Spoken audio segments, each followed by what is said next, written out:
আসসালামু আলাইকুম বন্ধুরা, কেমন আছেন? আশা করি ভালো আছেন। তো বন্ধুরা, আজ আপনাদের সামনে একটি কাজ নিয়ে এলাম। ভীষণ 32 ইঞ্চি এলইডি টিভি, দেখুন ব্ল্যাক পিকচার। তো ব্ল্যাক পিকচার হলে আমরা সবাই জানি যে ভোল্টেজ থাকে না। তো আপনাদের সময় নষ্ট করব না বন্ধুরা, মেন কাজগুলো আপনাদের দেখাবো, ভোল্টেজ মেপে দেখাবো না। দেখুন, যেহেতু ভোল্টেজ নেই সেহেতু প্যানেলটি শর্ট, তাই শর্টকে আমরা দেখব যে কোথায় শর্ট। তাই প্রথমে দেখবো সিএল ভোল্টেজ নাই, শর্ট দেখবো, ভোল্টেজ তো আসলে নেই। তো দেখুন, এটি শর্ট নেই, CL5 শর্ট নেই, কোনো শর্ট নেই বন্ধুরা। CL4 শর্ট নেই, CL3 শর্ট নেই, CL2 শর্ট নেই,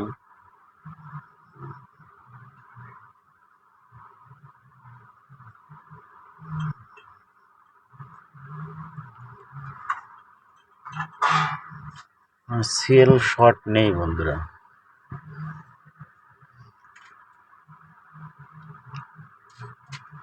তো এই ভিডিওর মাঝখানে আপনাদের একটি গোপন রহস্য আমি বলে দেব, ভিডিওটি না টেনে পুরোটাই দেখুন।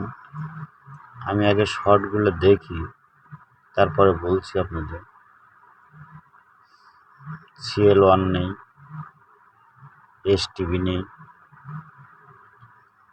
কোনো কিছু শর্ট নেই। এই দেখুন বন্ধুরা, এটি হচ্ছে LC2 শর্ট।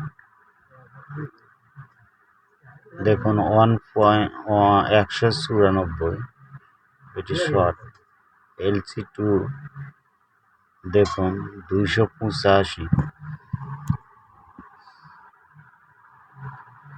শুধু LC1 আর LC2 অর্থাৎ ওয়ার্ড ইভেন শর্ট।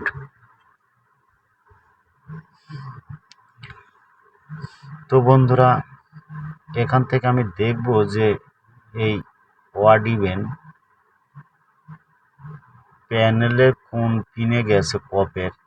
তো দেখুন, আমি দেখাই আপনাদের। এই দেখুন, এই পিনটা হচ্ছে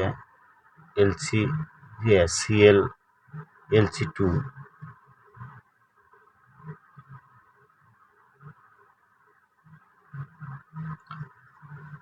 তো বন্ধুরা, আমি শুধু এই LC2 আর LC1 এই দুটি কাট করব বন্ধুরা, অর্থাৎ ওয়ার্ড ইভেন এই ভোল্টেজটি কাট করব এই কপের এই সাইড যদি কাট করে না হয় তাহলে অপর সাইড কাট করব, তাতে আশা করি হয়ে যাবে।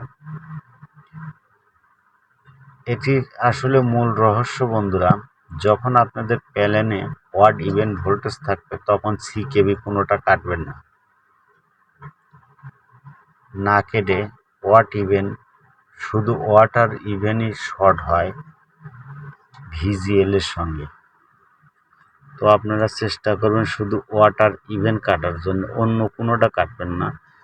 আর পরীক্ষা করার জন্য যদি আপনারা এর লাইন খুঁজে না পান তাহলে ওই যে রেজিস্ট্যান্স আছে ওয়াট ইভেনের লেখা আছে LC1 LC2, ওই দুটি রেজিস্ট্যান্স তুলে দিয়ে দেখবেন যে ভোল্টেজ আসে কিনা।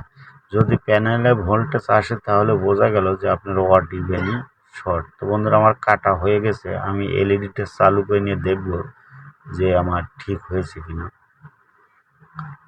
তো দেখুন, আমার ভীষণ লেখা এসে গেছে বন্ধুরা, পিকচারও এসেছে। তো বন্ধুরা, ভিডিওটি ভালো লাগলে লাইক কমেন্ট শেয়ার করে আমার পাশে থাকবেন এবং অন্যান্য বন্ধুদের দেখার সুযোগ করে দিবেন। আবার দেখা হবে।